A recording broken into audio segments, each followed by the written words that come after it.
तलाक के बाद बहुएं वापस घर नहीं आती। ट्रेन के जनरल डिब्बे में लोअर सीट पर संजय सोया हुआ था। जब ट्रेन रुककर वापस चली तो अचानक उसकी नींद खुली। जैसे ही उठकर बैठा तो उसकी नज़र अपनी तलाकशुदा पत्नी सुरभि पर पड़ी। पता नहीं कब से वह उसके सामने वाली सीट पर आकर बैठी थी। आज पूरे 5 साल बाद वह उसे देख रहा था। वह बहुत कमज़ोर हो गई थी। उसकी पुरानी सस्ती सी साड़ी पहन रखी थी, न माथे पर बिंदी और न गले में मंगलसूत्र था। तो क्या उसने अभी तक दूसरी शादी नहीं की? क्या अभी तक वह मेरी तरह अकेली है? संजय ऐसा सोच ही रहा था कि तभी सुरभि की नज़र उस पर पड़ी। जैसे ही नज़रें मिली तो संजय दूसरी तरफ देखने लगा। फिर पता नहीं संजय के दिमाग में क्या आया कि वह अपनी सीट से उठकर सुरभि की सीट पर जा बैठा। बैठते ही संजय बोला, कैसी हो सुरभि? सुरभि खिड़की की तरफ देखते हुए बोली कि मैं ठीक हूँ, और आप? संजय बोला, मैं भी ठीक हूँ और आगरा जा रहा हूँ। फेस्टिवल सीजन होने के कारण रिजर्वेशन नहीं हो पाया, इसीलिए जनरल बोगी में आना पड़ा। तुम कहाँ जा रही हो? वह बोली, मैं भी आगरा ही जा रही हूँ। मम्मी वहीं बड़े भैया के पास ही हैं, बीमार हैं, इसलिए मिलने जा रही हूँ। काफ़ी देर दोनों चुप रहे। फिर संजय बोला, एक बात पूछूं?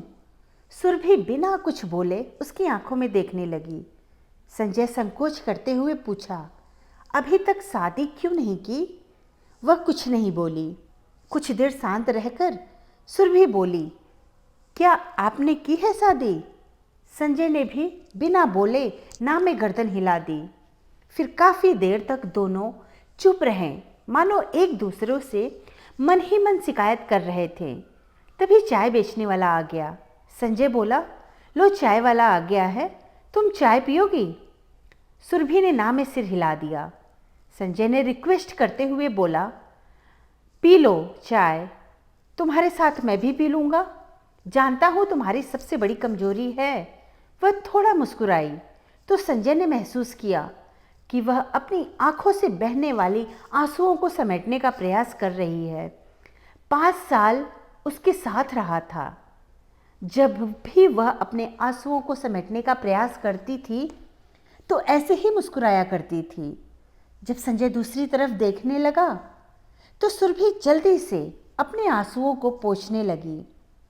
फिर वह सहज होकर बोली, ठीक है, चाय पीते हैं, पर पैसे मैं दूंगी। संजय कुछ नहीं बोला।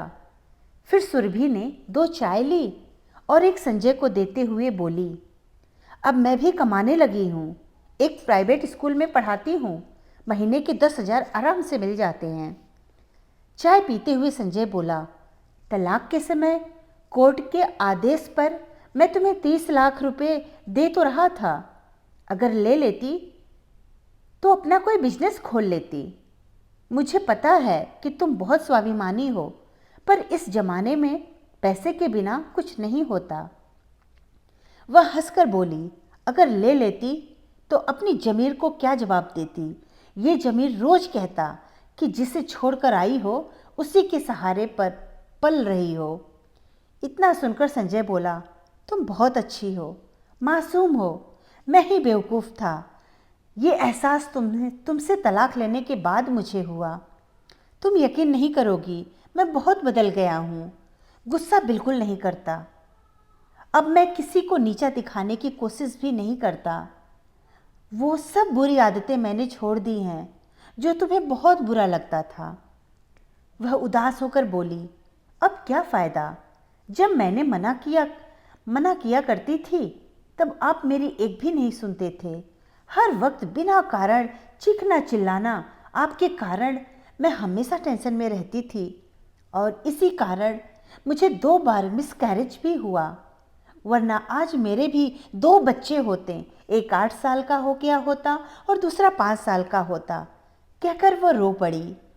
बच्चों की बात चली तो संजय की आंखों में आंसू आ गए और बोला, कभी कभी लगता है मैं बहुत बुरा आदमी हूँ।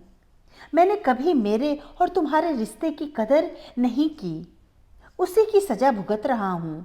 आज बिल्कुल अकेला हो गया हूँ। अब तो माँ भी नहीं रही। ये सुनकर सुरभि बोली, माँ को भली चंगी छोड़कर आई थी, उनको क्या हो गया था? इतना सुनकर भावुकतावश अपने आंसुओं को रोक नहीं पाया और बोला, वो तुम्हें हर दिन याद करती थी, बोलती थी बहू को घर वापस ले आओ।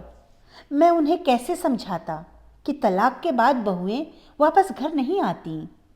फिर दोनों के बीच चुप्पी छा गई। गाड़ी स्टेशन पर पहुंच चुकी थी। संजय बोला, वापस कब जाओगी? सुरभि बोली, आज रात यहीं रुकूंगी, कल सुबह की ट्रेन से वापस जाऊंगी। फिर वह जाने के लिए खड़ी हो गई। संजय बोला, कितने बजे वाली ट्रेन से वापस जाओगी? हम गरीब लोग हैं, रिजर्वेशन नहीं करा पाते हैं, तो जनरल डिब्बे में सफ़र करते हैं, इसीलिए जो भी ट्रेन मिलती है टिकट लेकर चढ़ जाते हैं। इतना कहकर वह नीचे उतर गई। संजय अपना बैग पकड़ते हुए उसके पीछे दौड़ा और बोला, अगर मैं रिजर्वेशन की 2 टिकटें ले लूं तो मुझे पता है कि तुम मेरे साथ नहीं चलोगी, लेकिन मैं तुम्हारे साथ सफ़र करना चाहता हूँ। जनरल में ही चल लूँगा। बताओ कितने बजे यहाँ मिलोगी? सुरभि ऑटो को रोकते हुए बोली, 9 बजे यहाँ मिलूँगी, और ऑटो में बैठकर चली गई। संजय आगरा 2 दिन के लिए आया था, मगर सुरभि का साथ पाने के लिए उसने अपना शेड्यूल बदल दिया। उसने जल्दी से अपने ऑफिस का काम पूरा किया और अगले दिन सुबह 8 बजे ही स्टेशन आ गया। लेकिन सुरभि 9 की जगह 10 बजे स्टेशन पहुंची। संजय को देखकर बोली, आप अभी तक यहीं पर हो? मैं सोच रही थी कि आप चले गए होंगे। संजय बोला, अच्छा ये बताओ अब माँ कैसी है? माँ अब बिल्कुल ठीक है। संजय बोला, बहुत खुशी की बात है। अच्छा सुनो, मैं तुम्हारा भी टिकट ले आया हूँ। अब 50 रुपये के लिए टिकट के लिए कुछ मत कहना। सुरभि हंसते हुए बोली, अभी ट्रेन आने में आधा घंटा है, चलो तब तक चाय ही पी लेते हैं। पैसे मैं दे दूंगी, हिसाब बराबर हो जाएगा। इतना कहकर वह मुस्कुरा दी। वह जब भी मुस्कुराती संजय की नज़र उसके चेहरे पर ठहर जाती। फिर दोनों ने चाय पी और तब तक ट्रेन आ गई और फिर दोनों ट्रेन में जाकर बैठ गए। संजय कुछ कहना चाहता था, मगर डर भी रहा था कि वह मना कर देगी तो कहीं वो मना तो नहीं कर देगी। संजय नोटिस कर रहा था कि सुरभि माँ के घर से नई साड़ी पहनकर आई थी। वो बहुत सुंदर लग रही थी। उसे इतने सालों बाद भी देखकर संजय के दिल में एहसास जाग उठता है कि ये औरत कभी उसकी जिंदगी थी, मगर मैं इसे संभाल कर नहीं रख पाया। संजय की मन स्थिति से अनजान सुरभि बोली, क्या हुआ? आप गुमसुम से क्यों हो? कोई बात हो तो दोस्त समझकर बता सकते हो। संजय बोला, मुझे तुम्हारी दोस्ती नहीं चाहिए। सुरभि को ये सुनकर झटका सा लगा। संजय को आश्चर्य भरी नज़रों से देखी और बोली, फिर क्यों मेरे साथ सफ़र करने के लिए उतावले थे? क्योंकि मुझे तुम्हारी दोस्ती नहीं, मुझे मेरी सुरभि चाहिए, हमेशा के लिए, जन्मों जन्मों के लिए, मेरे साथ हंसने के लिए, मेरे साथ रोने के लिए। वह इतनी जल्दी में ये सारी बातें बोला कि सुरभि बस उसके मुंह की ओर देखती रह गई। वह आगे बोला, मैं गलत था, तुम्हारी कदर नहीं कर पाया। तुम्हारे जाने के बाद मुझे मेरी गलतियों का एहसास हुआ। मुझे माफ़ कर दो। भगवान ने मुझे दोबारा मौका दिया है, मैं इसे खोना नहीं चाहता। कहकर वह रो पड़ा। सुरभि चुप हो गई, बस उसके चेहरे की तरफ देखे जा रही थी। संजय उसके दोनों हाथ पकड़कर बोला, मुझे माफ़ कर दो सुरभि, मैं वादा करता हूँ अब कभी भी तुम्हारे आंसुओं की वजह नहीं बनूंगा। तुम जो कहोगी वही करूँगा, प्लीज़ लौट आओ।